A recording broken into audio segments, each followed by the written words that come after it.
Em uma época em que o dinheiro era apenas uma ferramenta prática, um simples meio de trocar bens e serviços, Al-Ghazali ousou imaginar algo que parecia revolucionário: a profunda conexão entre dinheiro e ética, não apenas como um instrumento de comércio, mas como um símbolo vivo das virtudes humanas, um testamento da moralidade e do caráter de quem o detém e utiliza.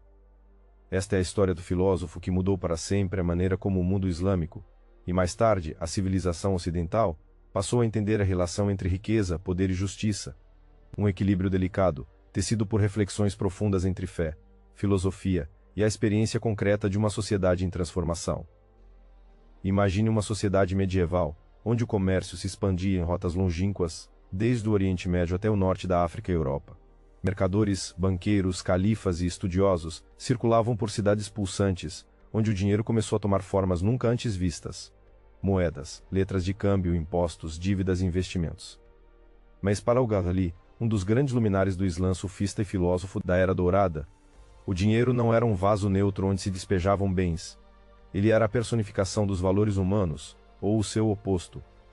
Al-Ghazali nasceu em 1058 na cidade de Tus, na Pérsia, no coração de um califado onde a fé islâmica não era apenas uma religião, mas um sistema completo de vida.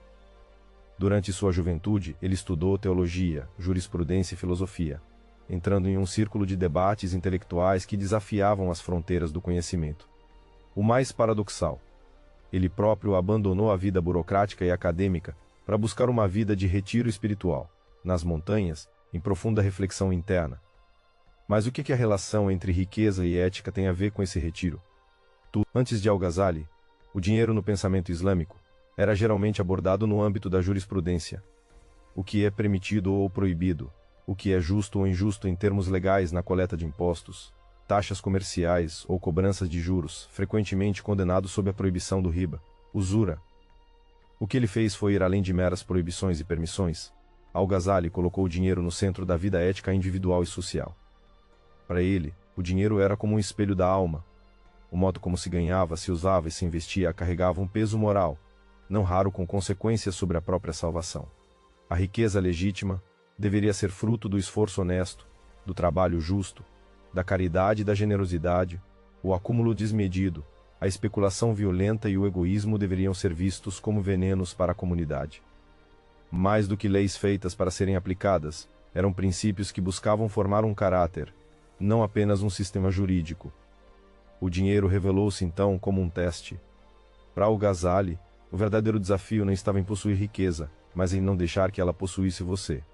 Isso é intrinsecamente um conceito revolucionário para uma época em que a escala econômica do mundo árabe crescia rápido, impulsionada por mercados internacionais, caravanas, instituições financeiras emergentes e uma complexa rede de relações comerciais entre cidades distantes. O dinheiro passou a funcionar, nas reflexões de Al-Ghazali, não apenas como um ativo ou mercadoria, mas como uma responsabilidade ética. Um contrato social entre o indivíduo e a comunidade onde a justiça, a honestidade, a transparência e a moderação deveriam governar não apenas os preços e lucros, mas a alma das transações. Essa perspectiva marcou profundamente o desenvolvimento de uma ética econômica no mundo islâmico que reverberaria ao longo dos séculos, ajudando a moldar não apenas o comércio, mas a própria maneira como se pensa a justiça social e a governança. Crucialmente, Al-Ghazali parece enxergar, nas riquezas ilícitas ou consumistas, uma ameaça ao equilíbrio espiritual e social. O excesso, a corrupção e a ganância corroem os laços comunitários e desviam o indivíduo do caminho da retidão. Mas essa ética do dinheiro não era uma simples moral de caridade religiosa, distante da realidade econômica.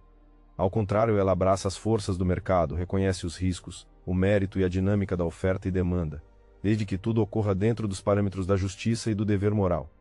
Essa combinação entre praticidade econômica e profundidade ética torna seu pensamento especialmente valioso em um mundo moderno, onde a economia muitas vezes se dissocia dos valores humanos e espirituais.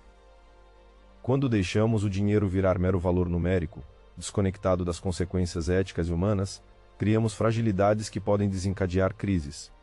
Mas como Al-Ghazali explicaria século XI, as motivações invisíveis por trás das bolhas financeiras, dos escândalos de corrupção, ou do abismo social que se abre entre ricos e pobres?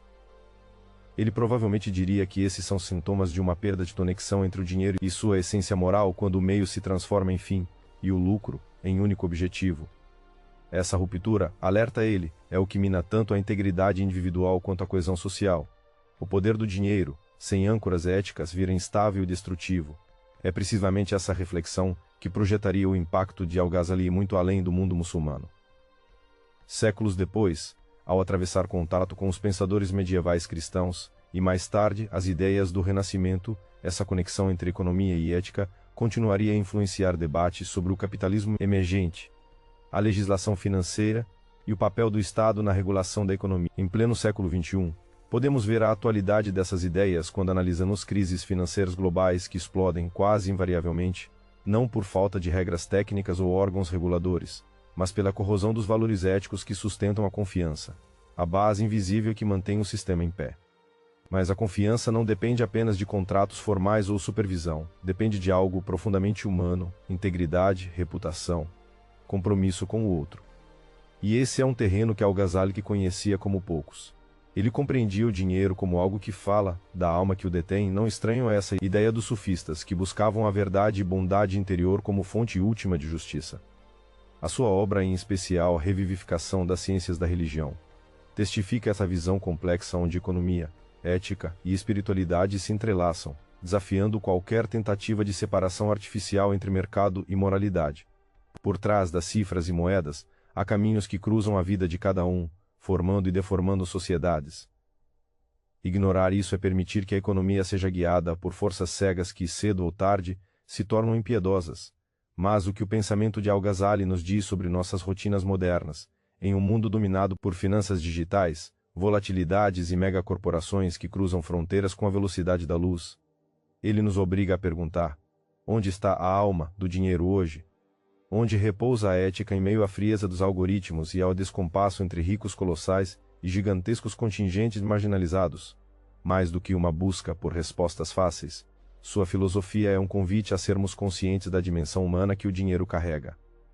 A ética no dinheiro não emerge apenas de livros sagrados ou filósofos antigos, mas da ação contínua de indivíduos, instituições e sociedades que decidem o que valorizar, o que premiar e o que condenar. Al-Ghazali mostra que não há neutralidade no dinheiro. Ele pode ser um instrumento do progresso e da justiça, ou um mecanismo da opressão e da desigualdade. O que torna essa escolha desafiadora é que ela não depende apenas de regras externas, mas da transformação interior de cada agente econômico. Essa tensão entre o visível e o invisível, o material e o espiritual, a ganância e a generosidade, permanece central para qualquer reflexão sobre o poder do dinheiro. Ao encerrar este ciclo, percebemos que Al-Ghazali não propôs um sistema utópico livre de conflitos, mas um campo de batalha onde a ética deve ser sempre reparada, reconstruída, reencontrada, porque o ouro, por si só, nunca tem valor máximo sem o coração que o sustenta. É talvez essa a lição que atravessa os séculos e nos impele a olhar para o dinheiro, não como um fim em si, mas como uma responsabilidade, uma escolha e um desafio moral profundo. E quando entendemos que o dinheiro é, antes de tudo, uma narrativa entre o poder e a justiça, entre o indivíduo e a comunidade, começamos a vislumbrar as verdadeiras forças que movem a história e o futuro da humanidade.